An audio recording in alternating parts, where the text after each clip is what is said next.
مسلک اعلی حضرت علماء اہل سنت زندہ باد زندہ باد. نام لکھا ہوا ہے. سچ بتانا یزیدی فکر کے لوگ ہمارے درمیان رہتے ہیں جی جی جی مگر کام یزید کا کر رہے ہیں. انہیں یزیدی کہو تو گالی سے اتنا برا نہیں چیتیں گے یزیدی کہنے سے جتنا برا چیتے ہیں. تو جو یزیدی فکر رکھتا ہے وہ بھی یزیدی اپنے آپ کو کہلوانا نہیں چاہتا. مگر وہرے میرے حسین تمہیں ایسی کامیابی ملی تمہیں ایسی کامیابی ملی اللہ نے تمہیں ایسا نوازا ایسا کامیاب کرا کہ صرف تم مسلمانوں کے دلوں میں زندہ نہیں صرف تم ان کی سوچ میں زندہ نہیں صرف مسلمانوں کی فکر میں زندہ نہیں بلکہ حسین کی کامیابی ایسی ملی ہے ایسی عطا کی ہے. مسجدوں کی اذانیں ہو رہی ہیں حسین کا ذکر ہو رہا ہے تلاوت ہو رہی ہے حسین کا ذکر ہو رہا ہے. مسجد میں منبر پر کھڑے ہو کر خطیب خطبہ دے رہا ہے امام تقریر کر رہا ہے حسین کا نام ہو رہا ہے. جب تک اذانیں ہوتی رہیں گی حسین زندہ رہیں گے جب تک یہ صدائیں بلند ہوتی رہیں گی اللہ اکبر کی صدائیں گونجتی رہیں گی حسین کا ذکر ہوتا رہے گا حسین کا چرچا ہوتا رہے گا. اور کیوں نہ ہو کہ وہ دین ہے دین کی پناہ بھی ہے. حسانی صاحب کچھ بھی کہہ لے بختیار الدین کچھ بھی کہہ لے ہمیں نہیں پتا کہ وہ کیا ہے. ہم نے تو سمجھا ہے تو غریب نواز کی چوکھٹ سے سمجھا ہے خواجہ کی چوکھٹ سے سمجھا ہے. غریب نواز سے پوچھا حسین کیا ہے تو غریب نواز نے کہا تھا شاہ است حسین بادشاہ است حسین دین است حسین دین پناہ است حسین سردار ندار دست در دست یزید حقا کے بنا لا الہ است حسین. زندہ باد زندہ باد زندہ باد زندہ باد سبحان اللہ. اے کیا بات سبحان اللہ زندہ باد زندہ باد. نعرہ تکبیر نعرہ رسالت نعرہ غوثیت خواجہ کا ہندوستان کا سنی مسلمان زندہ باد زندہ باد. ہم جیسے کم پڑھے لکھوں سے کیا سمجھو گے حسین کون ہے ہم جیسے کمتر و نالائقوں سے کیا سمجھو گے حسین کون ہے. حسین کو سمجھنے کے لیے فکر غریب نواز والی چاہیے سوچ غریب نواز والی چاہیے زبان غریب نواز والی چاہیے. جب بارگاہ حسین میں پہنچے ہیں تو عرض کرتے شاہ است حسین بادشاہ است حسین دین است حسین دین پناہ است حسین سرداد نداد دست در دست یزید حقا کے بنا لا الہ حسین. تو میں آتا کہ زندہ کون ہوتا ہے جس کا دل زندہ ہو جس کا دل زندہ ہو. اور دل زندہ کیسے رہتا ہے جب دل کی صفائی کی جاتی ہے جب دل کی قلب کی صفائی کی جاتی ہے. زندگی زندہ دلی کا نام ہے مردہ دل کیا خاک جیا کرتے ہیں.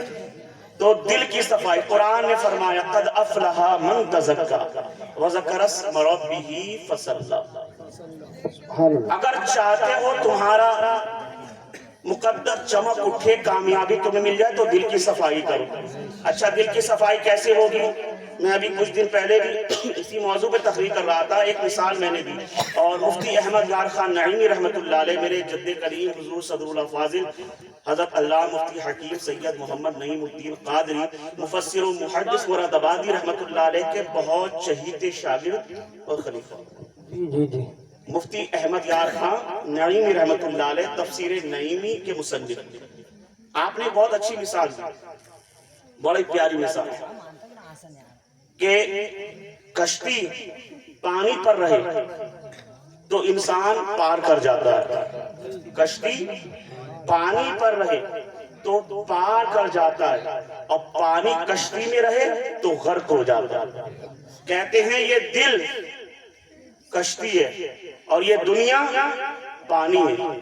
تو دل دنیا میں رہے انسان کامیاب ہو جائے گا مگر دل میں دنیا رہے تو انسان برباد ہو جائے گا.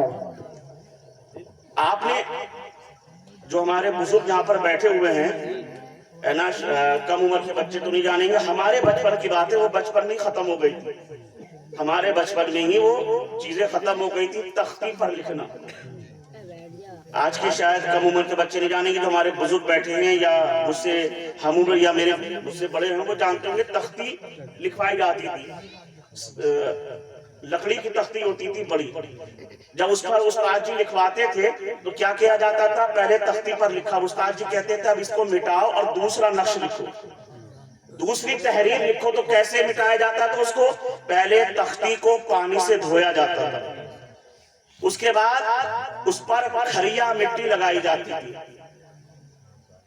آج کے نوجوان جو کم عمر کے بچے دیکھیں کتنی محنت ہوتی تھی پڑھائی لکھائی میں بھی، تب جا کے علم حاصل ہوتا تھا۔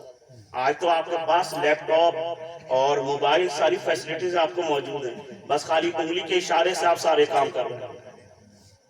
لیکن پہلے مشقت اٹھاتے تھے، اسی لیے شاید وہ زیادہ محنتی ہونے کی وجہ سے مؤدب بھی زیادہ تھے، استاد کا ادب بھی جانتے تھے۔ بہرحال تو تختی کو نئی تحریر لکھنے کے لیے اس کو پرانی تحریر کو مٹانا پڑتا تھا، پانی سے دھوتے تھے، اس کے بعد اس پر کھریا مٹی کا لیپ لگاتے تھے تختی کے اوپر، اس کے بعد اسے دھوپ میں رکھ کے تھوڑی دیر سکھایا جاتا تھا۔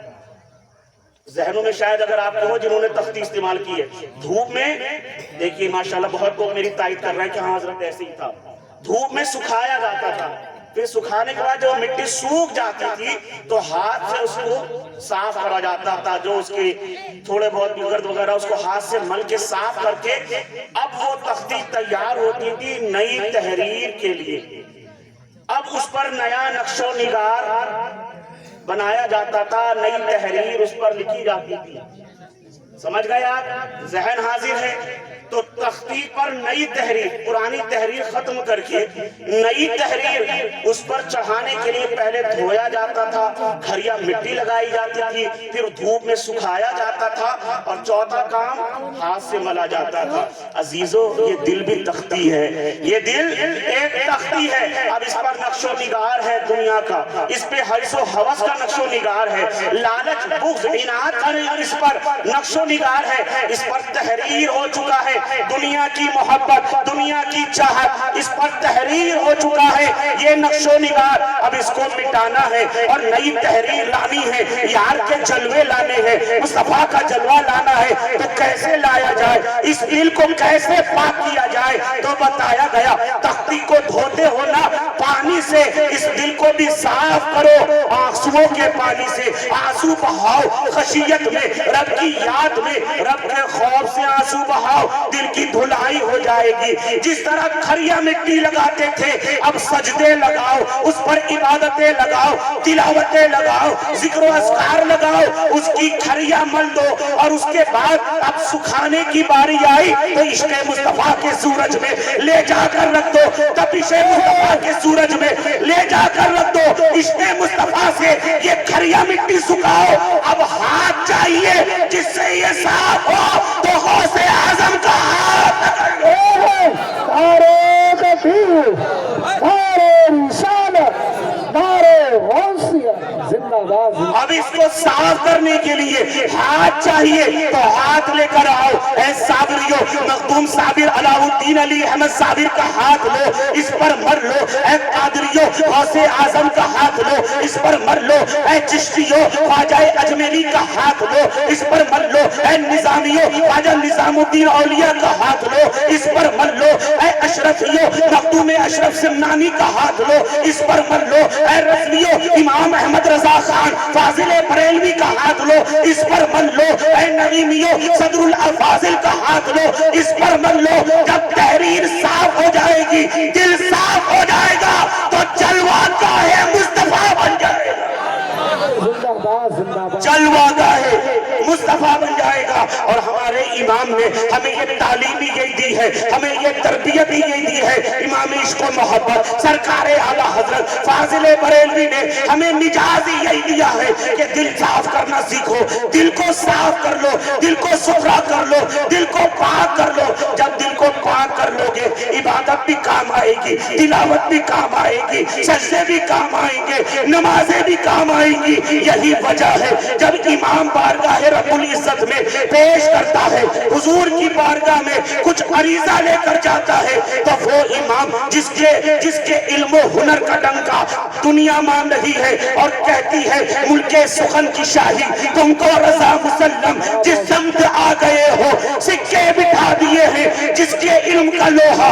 دنیا مان رہی ہے مگر وہ عاجزی انکساری کا عالم یہ بن کر آیا ہے اور کہتا ہے یا رسول اللہ تیری سرکار میں لاتا ہے رضا اس کو شفیع جو میرا غوث ہے اور لاڈلا بیٹا زندہ باد زندہ باد کیا تیری سرکار میں لاتا ہے رضا اس کو شفیع جو میرا غوث ہے اور لاڈلا بیٹا تیرا. تو دل کی صفائی کسی بزرگ کے ہاتھ پھیرنے سے ہو جاتا ہے. اچھا دل کی صفائی کے دو طریقے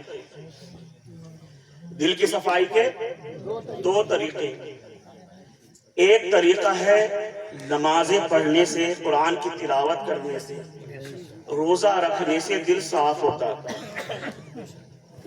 بات سمجھ میں آ رہی ہے؟ دل کی صفائی عبادت سے دل کی صفائی ہوتی ہے مگر عبادت سے دل صاف ہو جائے اس کی گارنٹی نہیں پکی بات نہیں ہے. اگر عبادت سے سجدوں سے دل صاف ہوتا تو آپ سمجھ گئے شیطان کا بھی ہو جانا چاہیے تھا. اتنے سجدے کہ اگر ہوئے زمین پر اس کے سجدے پھیلا دیے جائیں تو سوئی رکھنے کی بھی جگہ زمین پر باقی نہ رہے. علم سے اگر دل صاف ہوتا تو معلم الملائکہ تھا فرشتوں کو پڑھایا کرتا تھا جھولا جھولتا تھا فرشتے جھولا جھولاتے تھے. مگر تاریخ گواہ پورا واقعہ آپ نے ابھی سنا امتیاز برکاتی صاحب سے کہ اللہ نے مردود کہہ کر بھگا دیا. حالانکہ عبادت بہت کری تو عبادت سے دل صاف ہوتا ہے مگر یقینی طور سے ہو جائے ایسا نہیں ہوتا ہے. عبادت سے نمازوں سے روزے سے حج سے اگر یہ بھی بات سمجھ میں نہیں آئی تو قریب کی بات یزیدی جو تھے کہ وہ نماز نہیں پڑھتے تھے کربلا کے میدان میں. آج بہت سے لوگ کہتے ہیں یار بڑی جماعت کا بڑا ثواب ہے. بہت سے لوگ بولتے ہیں بھائی بڑی جماعت کا بڑا ثواب ہے تم بڑی جماعت چھوڑ کر چھوٹی جماعت کر رہے ہو اپنی. میں نے کہا اگر یہ کمبخت اس دور میں ہوتا نا تو یزیدیوں کے پیچھے جا کر نماز پڑھتا کیونکہ ادھر تو صرف 72 میں بھی عورتیں بھی تھیں بچے بھی تھے تو ادھر تو مختصر سی جماعت ہو رہی تھی ادھر ہزاروں کی جماعت ہو رہی تھی. تو پتا چلا کہ ہزاروں میں ہوں یا کم ہوں اس کا دارومدار نہیں ہے بلکہ ان کے سینوں میں حضور کی محبت کتنی ہے یہ ضروری ہے. قرآن میں اللہ فرماتا ہے کم من فیۃ قلیلۃ غلبت فیۃ کثیرۃ باذن اللہ. اللہ کے حکم سے بہت سی چھوٹی جماعتیں بڑی جماعتوں پر غالب آ جاتی ہیں. تو عبادت سے دل صاف ہوتا ہے مگر ضروری نہیں کہ ہو ہی جائے. اور اس کی بہت ساری مثالیں ہمارے گاؤں محلے میں 50 لوگ ایسے مل جائیں گے ہمارے شہر میں کہیں بھی 2-4 ایسے مل جائیں گے جو نمازیں بھی پڑھنا ہے گالی گلوچ بھی کر رہا ہے نمازیں بھی پڑھنا ہے جوا بھی کھیلنا ہے نمازیں بھی پڑھنا ہے باپ کا بھائی کا حق بھی مار رہا ہے حقوق بھی ادا نہیں کر رہا ہے. ہمارے آپس میں محلے میں بستی میں رشتہ داری میں بہت سارے ایسے لوگ مل جائیں گے کہ 5 وقتہ نمازی ہیں مگر ان کی زبان پاک نہیں بولتے ہیں تو غلاظت کرتے ہیں چغلیاں کر رہے ہیں گالیاں بک رہے ہیں ایک دوسرے میں لڑائیاں لڑوا رہے ہیں. بہت سارے ایسے لوگ مل جائیں گے تو عبادت سے دل صاف ہوتا ہے مگر ضروری نہیں. دوسری چیز ہے جس سے دل صاف ہوتا ہے اور یقینی طور سے صاف ہوتا ہے یقین کے ساتھ صاف ہوتا ہے وہ ہے کسی اہل نظر کی نظر پڑ جانا. کسی اہل نظر کی نظر پڑ جانا. سرکار غوث اعظم کے نام سے یہ جلسہ ہے نا، حضور غوث اعظم کے نام سے. آپ نے چور کا واقعہ سنا کہ سرکار غوث اعظم نے ایک نگاہ سے چور کو ابدال بنا دیا، ولی بنا دیا. 40 چوروں کو جو ڈکیت تھے، لوٹ پاٹ کرتے تھے، نگاہیں غوث اعظم کا اعجاز تھا کہ سرکار غوث اعظم کی نگاہ نے انہیں قطب بنا دیا. حضور غوث اعظم کی بارگاہ میں سنو، حضور غوث اعظم کے نام سے جلسہ ہے. سرکار غوث اعظم کی بارگاہ میں حاضر ہوا ایک نوجوان اور عرض کرتا ہے کہ سرکار میں مرید ہونا چاہتا ہوں، حضور میں آپ سے بیعت ہونا چاہتا ہوں، مرید بننا چاہتا ہوں. حضور غوث اعظم نے اس کے چہرے پر دیکھا، چہرے پر دیکھنے کے بعد کچھ دیر گردن جھکائی، آنکھوں کو جھکایا اور جھکانے کے بعد اپنا ہاتھ آگے بڑھایا اور اس کو مرید کر دیا. نوجوان سرکار غوث اعظم کی بارگاہ میں آ کر حضور غوث اعظم کے ہاتھ پر مرید ہو کر چلا گیا. رات میں سویا تو اس کو احتلام ہو گیا، ناپاک ہو گئے. سوچا جوانی کا عالم ہے، عنفوان شباب ہے، بشری تقاضا ہو سکتا ہے. زیادہ دل پر نہیں لگایا، صبح اٹھا، غسل کیا اور اپنے کام پر چلا گیا. رات میں پھر سویا، دوسرے دن پھر رات میں احتلام ہوا، ناپاک ہو گیا. تیسرے دن پھر یہی حال، چوتھے دن پھر یہی حال. ایک تاریخ کی کتاب میں آتا ہے کہ ایک رات میں 70 بار اس کو احتلام ہوا، غسل کی حاجت.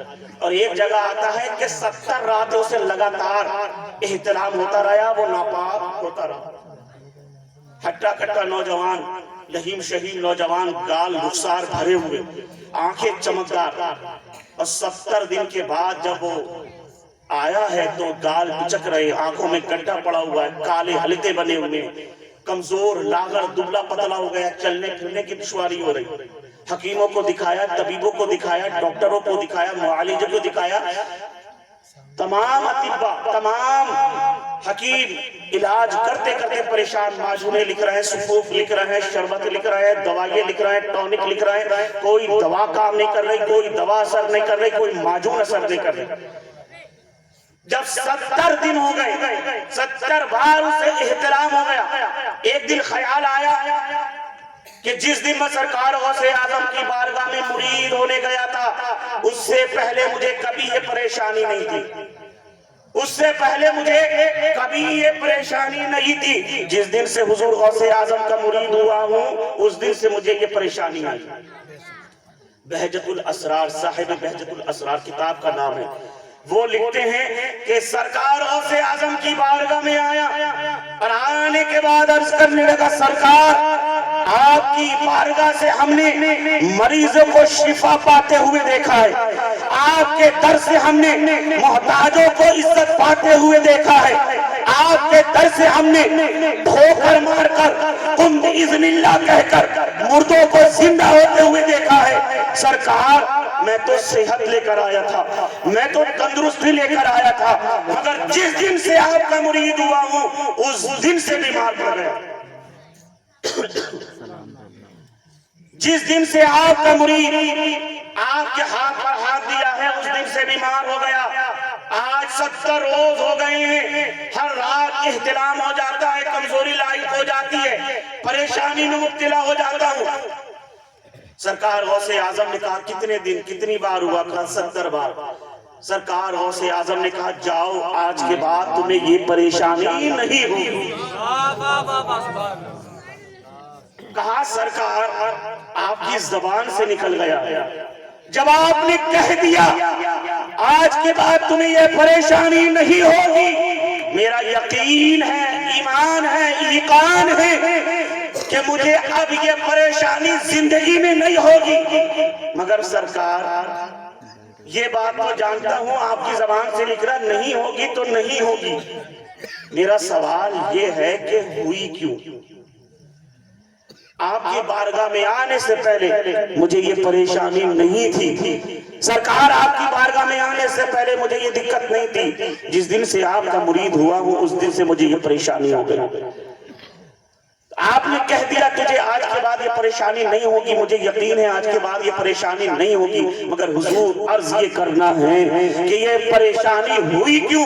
میرے سرکار غوث اعظم شاہ جیلہ میرے میرا حضور سیدنا شیخ محی الدین عبد القادر جیلانی رضی اللہ تعالیٰ عنہ مسکرائے اور ارشاد فرمایا، جس دن تو ہماری بارگاہ میں آیا تھا مرید ہونے کے لیے اور تو نے اپنا ہاتھ بڑھایا تھا، سرکار مجھے مرید کر لیجئے، دعوت کر لیجئے، حلقہ ارادت میں شامل کر لیجئے، ہم نے تیرے نصیب میں دیکھا، تیرے مقدر میں دیکھا تو ہم چونک گئے، تیرے نصیب میں 70 زنا لکھے ہوئے تھے، 70 بار تو زنا کرنے پر ملوث ہونے والا تھا۔ میں نے بارگاہ الہی میں عرض کی، پروردگار عالم اگر یہ گنہگار تھا، یہ سیاہکار تھا، یہ پاپی تھا، بدکار تھا تو اس کو میرے پاس بھیجا نہ ہوتا، اور جب میرے پاس بھیج دیا ہے اس کے بعد بھی یہ گنہگار رہے، سیاہکار رہے، بدکار رہے، یا رب العالمین میں تجھ سے دعا کرتا ہوں اے مولا اس کے نصیب کو پلٹ دے، اس کے نصیب کو بدل دے۔ تو اللہ نے میری دعا کو قبول فرمایا اور تیری حقیقت کو خواب میں تبدیل کر دیا، تیری حقیقت کو خواب میں تبدیل کر دیا ہے۔ اسی لیے کسی نے کہا تھا نگاہیں ولی میں وہ تاثیر دے گی، بدلتی ہزاروں کی تقدیر دے گی۔ اب مجھے بتاؤ یہ نگاہیں غوث تھی نا، جس نے ایک نظر میں اس کے دل کی کیفیت کو بدل دیا، ایک نظر میں اس کے نصیبے کو بدل دیا، قسمت کو پلٹ کر رکھ دیا۔ اسی لیے ہم کہہ رہے تھے اگر دل کی تختی میں جلوہ مصطفیٰ اتارنا ہے تو اس سے پہلے کسی غوث اعظم کا ہاتھ لگاؤ، دل سے میل صاف کرو اور جلوہ گاہ مصطفیٰ اپنے دل کو بنا لو، اپنے دل کو حضور کی جلوہ گاہ بنا لو۔